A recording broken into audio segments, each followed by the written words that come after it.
absolutely ridiculous. They'll believe anything. They'll believe anything. Maybe. Right, so we're still here with Stephen on this nice Saturday afternoon, and we're going to hand it over to him because earlier this week he was telling me about this feeling that he had, and I really feel that he's not alone. I feel a lot of people in Taiwan have this feeling. I've kind of experienced it myself. So yeah, Steve, over to you. I remember that day. I'm asking my a question. Am I happy today? Yes, I remember. Yeah. So that's a big question because I'm not sure if I'm really happy, and I felt a lot of pressure and I feel some stress, and I have no idea how to deal with that. Okay, so can you think a little bit, obviously we've already discussed this, but can you tell me a little bit about why you had that feeling? Like describe that feeling a little bit. Because that day, I was counting how many people I've talked to. The people like strangers, right? A stranger or I never met before. Okay, so I said like you just hadn't talked to many strangers, right? Yeah, I think you said to me that the only person even when you went to 7-Eleven, you didn't really need to talk to anybody because you just use your phone. Yep. Just use a phone. And I didn't need to talk to a cashier. Sure. I just use my phone, and this one. Yeah. So this really reminds me of that study that was done by Harvard. Harvard did this study. I think it was Harvard, where they followed like a group of people for like 80 years, and to find the answer to human happiness. And what they found in the end, it wasn't money or success or anything. It was relationships. Yeah. And I kind of understand what Stephen is talking about because it does seem to be that in today's world, we're so, especially in Taiwan, right? I mean, we're just so busy working and trying to get ahead and trying to raise your kids, if you're somebody like Steve. And there just isn't much time to meet new people, to build your relationships, to work on these types of things. And possibly there is this emptiness that a lot of people feel. And possibly we can't really put our finger on exactly what that feeling is or why that feeling is there, but we feel something's missing. And that's why we get the feeling that Steve had. I don't know if that makes any sense to you, if that's accurate or... Yep. I think especially for Taiwanese, during age from maybe 45 to 55, this group feel the most depressed. Really interesting. So why do you think that is? Because I saw the research. It's because of economic things and family things and health. I see. So 3 different things there, right? Yeah. So I just want to actually, as we're talking about this, before we really get into it, I want to just say something personal, right? Like, I've lived in Taiwan for almost 15 years now. I absolutely love this place. It's been so good for me personally coming here from South Africa all that time ago. It's given me opportunity. It's been safe. It's just so many great things about living in Taiwan. But, it doesn't matter where you live, you're not going to like everything. So obviously we might criticize certain things about Taiwan, but that's just because we want things to be better. So we're not attacking anyone or attacking anything or the country. We're just trying to give commentary about this. So people should understand that when we discuss these things, it comes from a good place. We're not just trying to run the country down. So, yeah, you just said it's those 3 things, right? Yep. What's the root? Root? I think for men, during the age, just like a sandwich. Interesting. A sandwich. What do you mean? Because you need to, you have your parents and you have your children. I see. Okay. So you see, I told you he had nuance, right? I mean, the sandwich example, I would never have thought of that. That's fantastic. So that's it's not easy. Yeah, especially for your own life. Sure. And you will have no time to deal with your own things you have to deal with your parents, deal with your colleagues, deal with your wife, deal with your children. Okay, you need to take a lot of responsibilities, and when this age, you people probably have a manager title in company, so maybe they have more employee co-worker need to take care. So it's like a multiple situation I need to focus on. I think it's a very good question because if you really care your responsibility, you will responsible for that. Sure. Okay. Yeah. So I ask myself if I really care about these things, care my parents, care my kids. Actually, yes. So I feel a lot of pressure. Sure.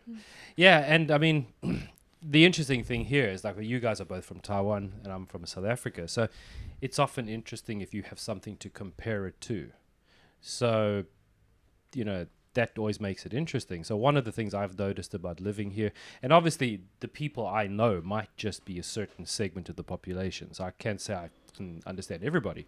But the one thing about Taiwan is just how hard people work. I mean, it's just people work. I often joke to people back home. I say the national sport of Taiwan is work, because everybody just works.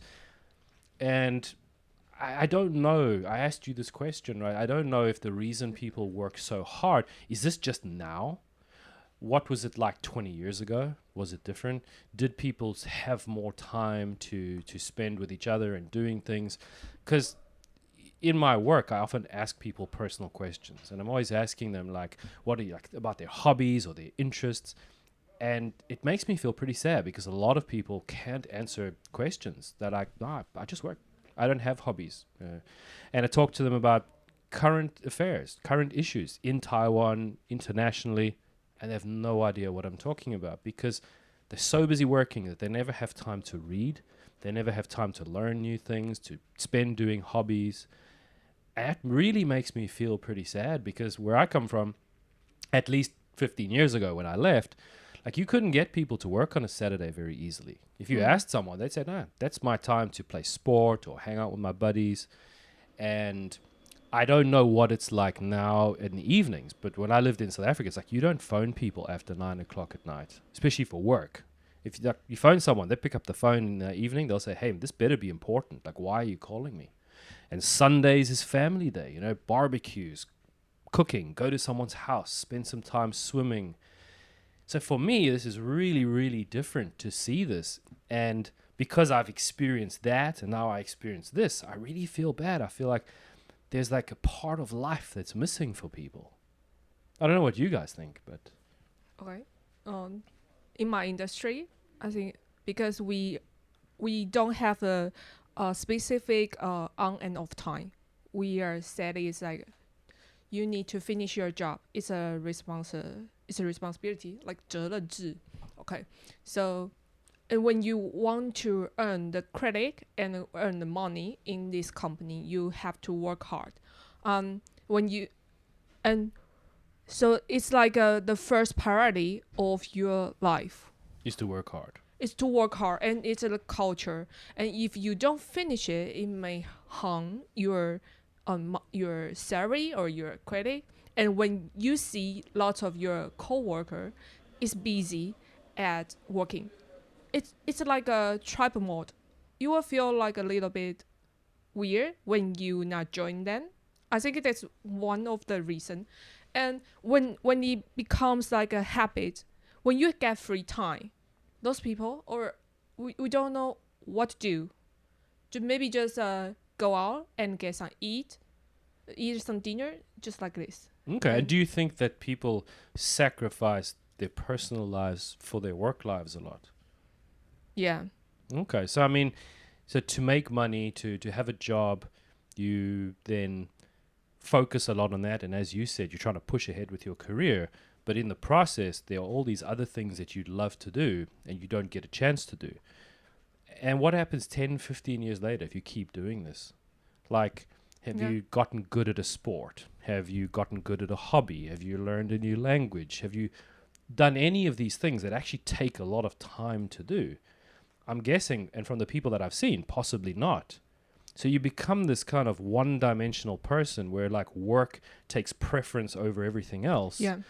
And then you have your kids, like you, Steve. And what happens one day when your kids are grown, when they're grown up? Like, how do you then want to retire and do stuff for you? When what I see this from a lot of people. Like, spend some time, do stuff for yourself. And they say, well, I don't know what to do, because they haven't built up those hobbies and those sports and those interests and things. And then they don't know what to do.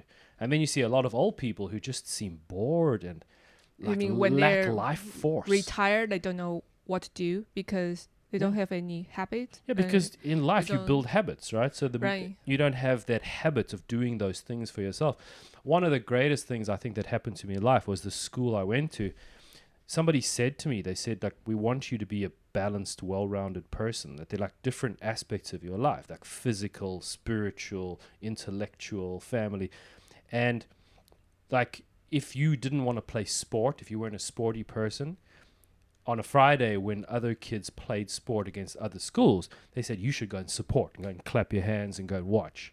So you had to take part in everything. It wasn't like just academics and schoolwork was the most important. You had to play sport. You had to do academics. You had to become this rounded person. Okay, I think this habit maybe comes from the school. When we are at school, the teacher and the whole system where teachers, you just study. That's the one most important thing of your school life. You study from the 7 in the morning to the night, and your goal is to get the better school, the better university or kind of thing. Sure. And they would color every playful thing for the children. They would say it's not worthwhile because when you play, you will sacrifice your time and you couldn't get to the better score. And I think the habits transferred when to the job. So we just take the school thing and put the office into the situation. So it's like a continuation of the same thing. Yeah, right? and the goal is to earn more money. So when you go out like play or earn hobbies or just enjoy your life, and it is kind of like a sign to tell those people, hey, you don't do the proper thing. So you couldn't you are not on the right track. You couldn't earn more money. And lots of people believe when you have more money, it's a way to lead to success or lead to happy. But actually, it's not. Yes, the definition of success is strange. I took a week off recently with my fiance. Yeah. And when people heard we were taking a week off, you're like, wow, what a long holiday. I was like, Wow, come on, just a man, like week? 1 week is not Just long. 1 week? But what you were saying, I think we need to give people who are not from Taiwan a bit of like context. So in Taiwan, basically everybody goes to university. So because of this, the name of the school has become the important thing. I know a lot of people who study, let's say, politics, and I say, oh, cool, why'd you study politics? You must be really interested. They said, I don't like politics, but that was the best school I could get into. I'd have to study politics. So getting into the right school becomes this massive thing for parents. And I've spoken to Steve. Obviously, he's got kids. And it's not just about your grades. If you do orchestra or play an instrument or something else, this can help you to get into a better school. So a lot of the parents have to spend money helping their kids learn English or study an instrument because it's just about getting into that good university that will set you up for your career. So then how much extra money do people need to pay? And that increases what Steve was talking about, right? So if you have to pay all these extra fees to help your kid get into that right university, you've got to work harder. You've got to sacrifice more of your time. And then if we add into that how crazy the house prices have gotten, like who would want to have a kid often? Like, I mean, if you're just earning the average salary to buy a house and then also to have kids and get onto that wheel, you know, like running on that wheel where you're doing all these extra activities and studying really hard and extra classes, I don't see why anybody would want to do that. Even if they wanted kids, they got to look at that. It looks like a mountain in front of you. And then at the same time, your parents in Taiwan are often pressuring you, have kids, have kids, have kids. So you're like stuck between like a few different options that just don't make sense to you. And it feels like if you want to have a family and kids, which is what a lot of people want, you have to give up your life. So you have to play this game. So yeah, exactly, that's the way. To play this game, you got to give up your life. And I feel so bad for people because, you know, in other countries, I mean, just do a search on Google, say how many years salary should you pay for a house? I think the number is like 3. But 3 years salary for a house in Taiwan, I mean, 3 years salary, what are you going to buy? You're going to buy a parking spot or something because the house prices are just so high. So is this maybe one of the root causes of this thing? Is the house pricing? I don't know. All of cost? What do you guys think, Steve? What do you think? Regardless house pricing, do you think having a kid is like an investment? You see, nuance again. I love this guy. I love this guy. Because I think Is that culture? Yeah. Because I think that my money spent for my kids is priceless. Okay, explain. So I never counted. I never have counted before. Mm-hmm. How much I spend. I spend for my kids. Yeah, because that's a good dad, right? I think most parents. Okay. Yeah. Sure. But then what I would ask is, you've never counted what you've spent. My question would more be, what is the opportunity cost of what you've spent? What else could you have done personally with the time? What else could you have done with your family if you didn't have to work so hard? But I didn't say the investment is making money or losing money. No, I mean, but to pay for the kids and all these violin lessons and all the other things, that costs money. And where does money come from? From work. And what do you exchange for the money at work? Time. Yeah. So you might not count the cost. And that I 100% agree with, right? I mean, you have kids, your kids need something. You'll give them the last money you have to pay for your kids to be happy. I get that. And that's what I agree with you. So many parents would want. But where does the money come from? And then it seems to me that at the other end of this thing is time. And what could you do with that time? What could you do with your son and your daughter with that time? Or that's the question. I think most parents want to give their children the best. You want to give them opportunities. In this society, many parents think if I want to get them opportunities, it means I need spend more money on lots of things, maybe academic or some material thing, or send them to like different countries for learning things. But is that the money worth all of it? I mean, you can still use the money into another way, or you just don't need to spend so much money, but you still can find another way to give your children a better develop. And so if we don't need to spend less money, so it means you can save more time and don't work so hard. And the time you can just use in another way. Will you? You mean I don't spend money on my kids? That's a good question. Oh, that's true. But I think that this adds a different element to things, right? And the element that it adds is culture. So we often talk about this. I mean, how would you guys define the culture in Taiwan? Is it more individual or more following? I think everybody agrees it's a lot more following. Like you're always telling me, people telling you to buy a house or do this because that's what people do. And everybody, thinks that buying a house is so important and getting into the right universities is so important. So everybody's focused on certain areas that they think are important, and everybody's following that, but nobody's talking about the areas that we aren't focusing on. So possibly, like I said to you, people are so busy working that they never really have time to actually evaluate this and think, what truly is important? What do I believe is truly important? Or what has been told to me and put in my head by others that I'm just following? And that's the thing, right? So if you just keep following this situation, like you said, there might be other ways that you can use your money, other ways you can use your time, like maybe homeschooling. But because it's just not popular, it's not talked about, It's not done. Like, I remember when Jeremy Lin became famous, it was very interesting for me because I think it was him speaking, and they said that when he was pursuing the basketball career, everybody was talking to his parents saying, what are you doing? Are you sure you want to let your kid play sport? I mean, what if it doesn't work? Blah, blah, blah, blah, blah. And then as soon as he became famous, parents were coming and saying, hey, how can I copy you? Tell me the secret. How can I get my kids to do the same thing? So, yeah. But I think it's kind of a case, but it's not most of people can do that. Sure, it's I low percentage. But it's more the concept I was thinking of, is that when Yeah. you try and do something different, it doesn't have to be Jeremy Lin different, but just that you want to homeschool your kids, you'll have that same pushback. If you homeschool your kids, people say, but what about university? What about this? What about? But you know what? You might homeschool your kids and they become fantastic academic people, get into the top university. But people are scared to try something different. Okay.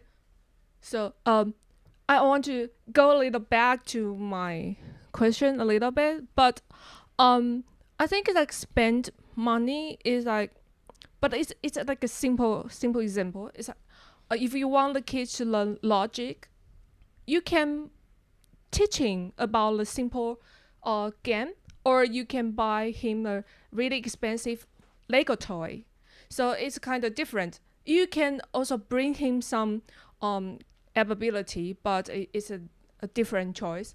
Or you can let him to learn his studies by hiring an experienced tutor. Yeah, but then we go right back to the money thing. But I mean, yeah. It's like a money thing, right? Because you want to like give your children the best. So you put lots of money. But I think maybe there's an alternative way. Sure, like you could spend some time with your kids. You could give them some kind of a task to do and help them think laterally. Let them solve it and say, right, is there a different way you could solve this? Is there some other tool that you could use to do this thing? But again, if you want to do that, what do you need? Time. Okay. But in society, we don't have time, especially here, because everything is so expensive. Like even buying a car, it's like double the price here than it would be for me in another place. So having a car is expensive. Then all the taxes having a car are expensive. Then rent is expensive. Everything is just so expensive. Yeah. So it's inflation. You have to spend to exchange your time for that money. So any creativity or different ideas or things you want to try are hard to do just because of economics. And imagine, let's just hypothetically, let's talk about this. Imagine if houses were 50% cheaper in Taiwan. What difference would that make? Steve, if for you, if your house had cost you half the money, what do you think it would have, how do you think it would have been different for you? For me, I don't think there's any. I think for me, nothing to. It wouldn't change anything? Why is that? I have to say because I already bought the house. And you bought your okay, but you bought your house a long time ago, right? Yeah. But imagine if you'd only needed to spend half the money every month paying for it. Wouldn't that have changed anything for you? Good question. Yep. If the house is half, the price is half. Yeah. Maybe I will buy two. Sure, and I mean, lots of people in Taiwan like to do this, right? But why though? I mean, I know you're joking, but a lot of people believe this, right? So where does this come from? Wanting to have two houses? Yeah, because I think our beliefs are, right now the time. I think it's a time for inflation. Inflation? Inflation, yep. Okay. So buying a house is a good idea. Okay, but that's now. But you said you bought your house in the past. But inflation is always happen. Okay. So that means that even though you're one of someone like I'd struggle to buy a house here, right? So you bought a house, and even if you'd had extra money, you would have kept working and spent that money buying a second house for investment. Not for investment only. But kind of for inflation, so Inflation or for my kids. Okay. So then, if the house prices wouldn't have affected you, maybe the better question is what would have affected you so that, you wouldn't need to work that hard and like, what is the answer? I mean, because we're talking to people in Taiwan, right? So, I mean, what is the answer for this?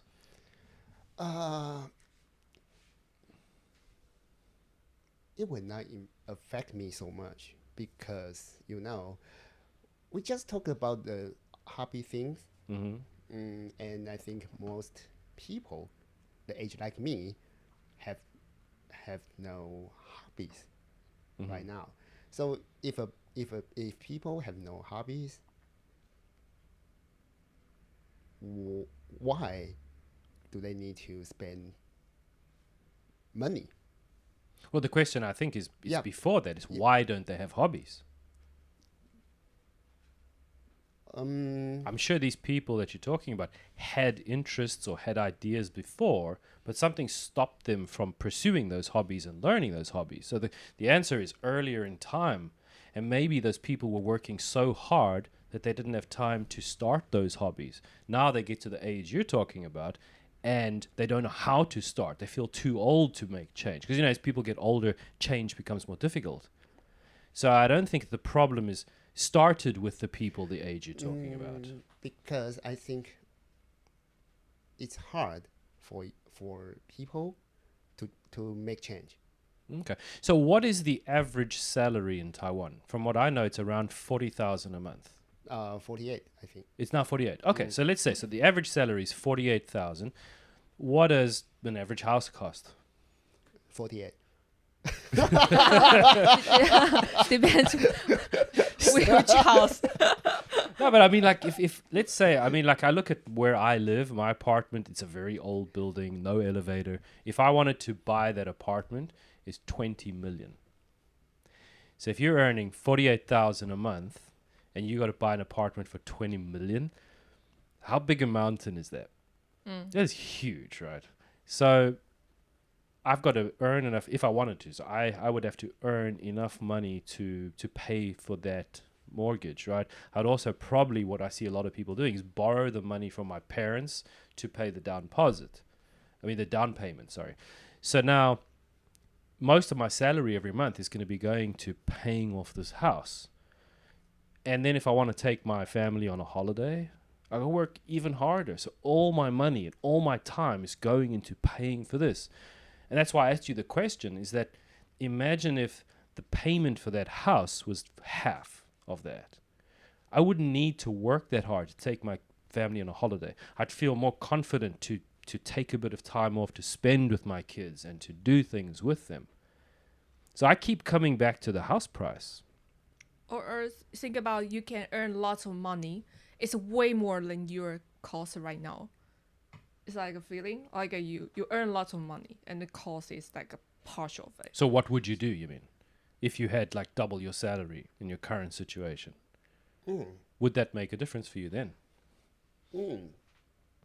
Yeah, maybe I would consider, changing a bigger house. It's an investment. So basically, it doesn't matter what you do. So I just say that I'm the man has no idea. It fits our channel's name. 没想法. But I would say that because we just mentioned that the investment for kids, and I think the factor is time. Yes, as we said. And the time is I don't want to regret it because I just want to invest my kids because I don't want to regret it. Regret what? Maybe more specific. So maybe because time passed. So because if my kid is 2 years old, if he can he can learn a lot, but at that time I cannot afford him to study more. And as time passed, maybe I will regret it. Regret what? That you don't have the money to spend teaching. Yeah. So I will spend money as much as I can do. Because Okay. it's a golden time. Yeah. So that's why I say time is the important factor. Okay, so I think you mean like the specific times of people's life. Like you can't go back to the age he is now. Yeah. In that way. Yes. Yeah, it's a different way of thinking about it, I suppose, right? But then my question though is, what about if you're spending so much of your money or time teaching kids, and the goal is to get them into that good university? Going back to the topic we talked about the swings, and we talked about learning about life, when do they get time to learn those lessons? Because a lot of those lessons don't cost anything. One of the things that's happened in the world in the last, I don't know how long, but it's a current thing now, is that there's very little free play. When I was a kid, your parents just said, go, 4 or 5 hours, you're out the house. This is when I was like 10, 11 years old. We used to skateboard and like push people's doorbells and like annoy them, and skateboard and hang on to cars and get into arguments with other groups of kids. And we learned so many lessons just being out by ourselves that cost nothing. Where do kids get those lessons today? Because I get what you're saying. Like your kids are going to be educated from books and they'll learn all these things and stuff. But that's not life. That's what you're going to do for work. When do they learn about life?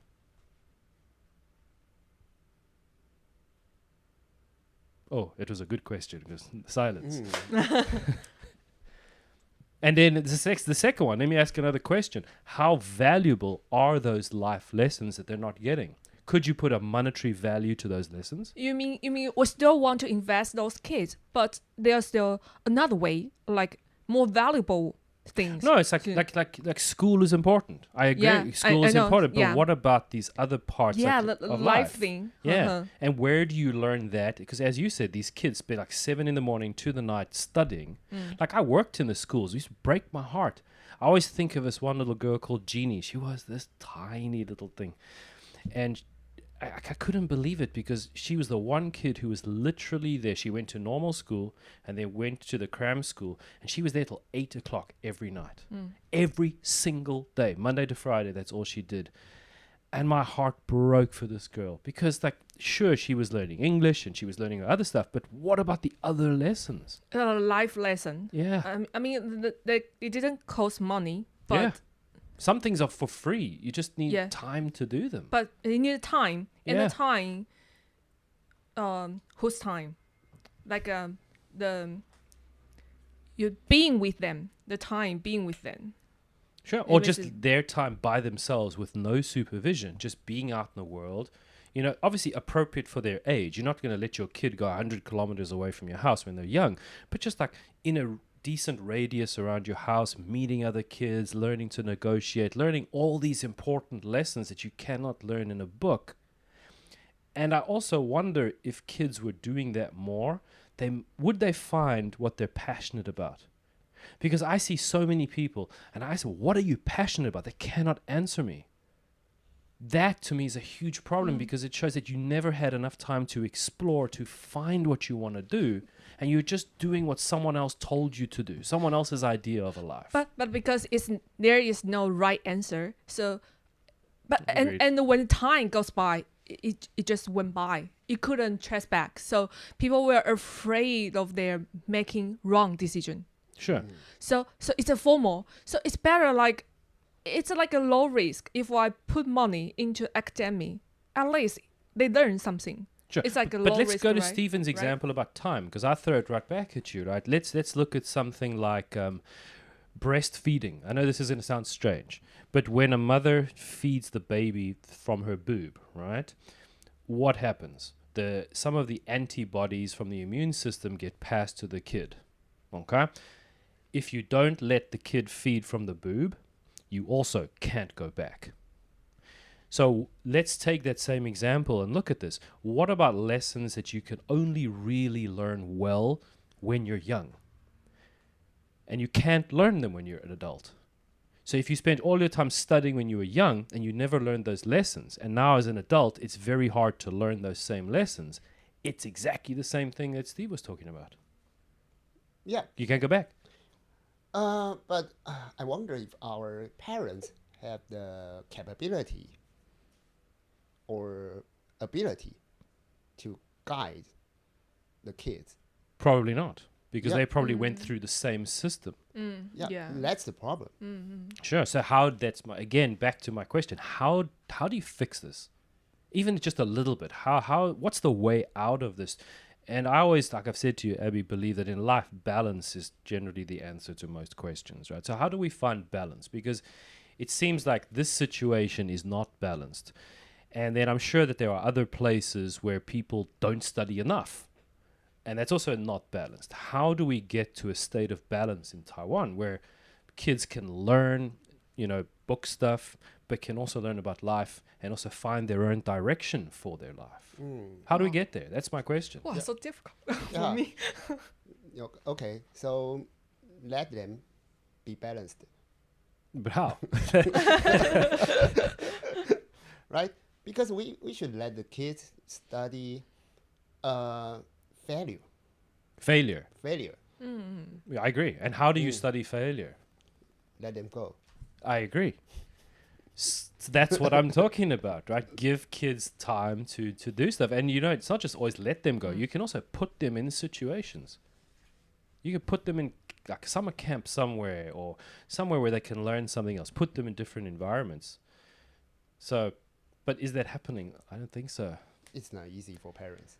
No, it's really hard. And especially when you have a culture where people generally follow.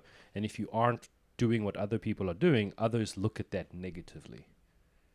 And that's the opposite of individualism. I think that people should maybe start appreciating individualism more and not just trying to say that everybody needs to follow the same formula to be successful. Agree.